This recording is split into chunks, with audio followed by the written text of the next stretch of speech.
মৌলভীবাজারে মনু নদীর পানির স্রোতে ভেঙে গেছে রাজনগরের ট্যাংরা বাজার ইউনিয়নের উজিরপুর এলাকার বাঁধ। বৃহস্পতিবার রাতে নদীর পানি ঢুকে প্লাবিত হয়েছে কমপক্ষে 10টি গ্রাম।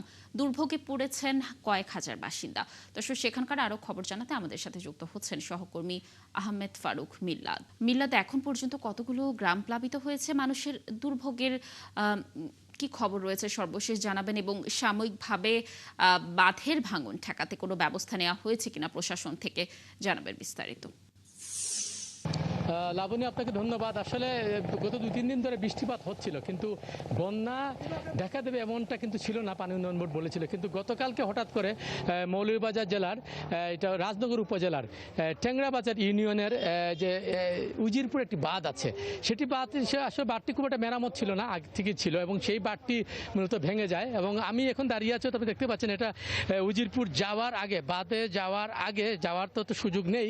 এখানে যে রাস্তাটা আছে যে হরিপাশা বাজার, তারাপাশা এলাকা হরিপাশার বাজার, এবং সেই বাজারে কিন্তু আপনি দেখতে পাচ্ছেন যে রাস্তা পানির উপরে, রাস্তার উপরে অনেক পানি, ফলে এখানে মানুষজনকে দুর্ভোগ বেড়েছে। পাশাপাশি এখানে যে হঠাৎ করে সেই বাঁধ ভেঙে যাওয়ার ফলে বিশেষ করে এই উজিরপুর সহ একামধু সহ যে এলাকাগুলো আছে, সেই এলাকাগুলো মানুষ বিভিন্ন এই যে বাসা বাড়িতে, এই বাজারের বাসা বাড়ি সহ একটি কমিউনিটি সেন্টার আছে, সেখানে আশ্রয় নিয়েছে। আপনি তো পিছনে দেখতে পাচ্ছেন সেখানে গরুগুলো, মানুষের গবাদি পশুগুলো মানুষ এখানে রেখেছেন, ফলে বেশ একটা দুর্ভোগের মধ্যে পড়েছেন। পাশাপাশি আপনাকে যেটা জানিয়ে রাখি সেটি হচ্ছে যে মৌলভীবাজার জেলার কমলগঞ্জ উপজেলার ইসলামপুর ইউনিয়নের এই মোকাবিল একটি এলাকা আছে, সেখানেও সেখানেই একটি বাঁধ ভেঙেছে, এবং সেখানে বাঁধ ভাঙার পরে লোকালয়ে পানি প্রবেশ করা, সেখানে বেশ কয়েকটি গ্রামের মানুষের বাড়িঘরে পানি প্রবেশ করছে। এবং আমি যে জায়গায় দাঁড়িয়ে আছি সেটি হচ্ছে মৌলভীবাজার জেলা, যেটা ট্যাংরা বাজার ইউনিয়নের উজিরপুর যে এলাকাটি, এবং আমার পশ্চিম সাইডটা পড়েছে উজিরপুর এলাকা, এবং সেখানে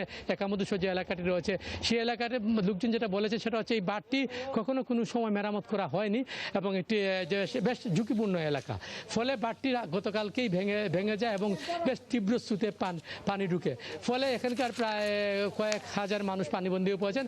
প্রশাসন থেকে ইতিমধ্যে ব্যবস্থা গ্রহণ করা হয়েছে, 148টি আশ্রয়কেন্দ্র রেডি করা হয়েছে যদি মৌলভীবাজার জেলায় বন্যা পরিস্থিতির অবনতি হয়। মোটামুটি এই ছিল আমার কাছ থেকে এই একামধু এলাকা এবং রাজনগরের যে ট্যাংরা বাজার এলাকা থেকে সর্বশেষ পরিস্থিতি।